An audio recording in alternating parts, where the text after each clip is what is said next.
Assalamualaikum warahmatullahi wabarakatuh. Nama saya Amanda Putri Darwis, NPM saya 202102448. Di sini saya akan menjelaskan evaluasi portofolio. Dalam metode evaluasi portofolio terdapat beberapa metode yang digunakan untuk mengukur kinerja portofolio. Beberapa metode yang umum digunakan antara lain yaitu Sharpe ratio, yaitu adalah metode yang digunakan untuk mengukur tingkat pengembalian yang dihasilkan oleh portofolio dibandingkan dengan risiko yang diambil. Rumus Sharpe ratio adalah return portofolio dikurang risk dikurang free debt atau standar deviasi portofolio. Sedangkan yang kedua Treynor ratio. Treynor ratio juga digunakan untuk mengukur tingkat pengembalian yang dihasilkan oleh portofolio dibandingkan dengan risiko sistematis yang diukur dengan beta. Rumus Treynor ratio adalah sebagai berikut, yaitu return portofolio dikurang risk dikurang free rate atau beta portofolio. Yang ketiga, Jensen Alpha. Jensen Alpha adalah metode yang mengukur excess return yang diperoleh oleh portofolio dibandingkan dengan hasil yang diharapkan. Jensen Alpha yang juga dikenal sebagai alpha. Rumus Jensen Alpha adalah sebagai berikut, yaitu return portofolio dikurang risk dikurang free rate ditambah beta portofolio atau return pasar dikurang risk atau dikurang free rate. Yang keempat, Sortino ratio, yaitu metode yang mengukur tingkat pengembalian yang dihasilkan oleh portofolio dibandingkan dengan resiko negatif yang diukur dengan deviasi standar dari return negatif.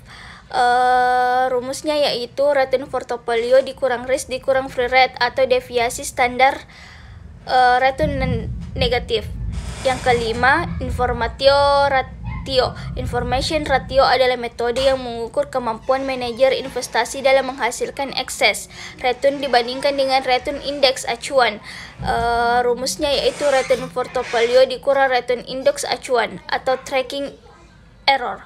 Yang keenam, tracking error, yaitu adalah metode yang mengukur deviasi antara return portofolio dengan return index acuan. Tracking error yang memberikan informasi tentang sejauh mana portofolio mengikuti pergerakan indeks acuan. Yang kedua, 7. Beta dan alpha. Beta adalah metode yang mengukur sensitivitas portofolio terhadap pergerakan pasar. Beta yang lebih dari 1 menunjukkan sensitivitas yang lebih tinggi terhadap pergerakan pasar. Sementara beta yang kurang dari 1 menunjukkan sensitivitas yang lebih rendah. Alpha adalah metode yang mengukur excess return yang dihasilkan oleh portofolio dibandingkan dengan return yang diharapkan berdasarkan beta. Alpha positif menunjukkan excess return yang dihasilkan oleh portofolio. Yang kedelapan, risk adjusted return. Risk adjusted return adalah metode yang mengukur tingkat pengembalian yang dihasilkan oleh portofolio per unit risiko yang diambil. Metode ini memperhitungkan risiko portofolio dalam menghasilkan pengembalian. Yang kesembilan adalah drawdown analysis. Drawdown analysis adalah metode yang mengukur penurunan terbesar dari nilai portofolio dari puncak tertinggi hingga titik terendah. Metode ini memberikan informasi tentang risiko penurunan nilai portofolio.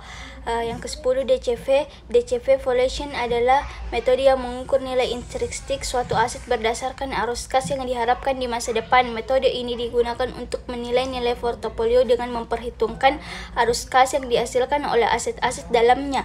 Yang ke-11, evaluasi faktor. Evaluasi faktor adalah metode yang mengukur kontribusi faktor-faktor tertentu terhadap kinerja portofolio. Metode ini digunakan untuk mengidentifikasi faktor-faktor yang berpengaruh signifikan terhadap pengembalian portofolio. Catatan, rumus-rumus yang terkait dengan metode evaluasi portofolio dapat ditemukan dari sumber-sumber yang lebih rinci dan terkait dengan bidang keuangan dan investasi. Itulah tadi penjelasan saya. Lebih dan kurangnya mohon dimaafkan. Assalamualaikum warahmatullahi wabarakatuh.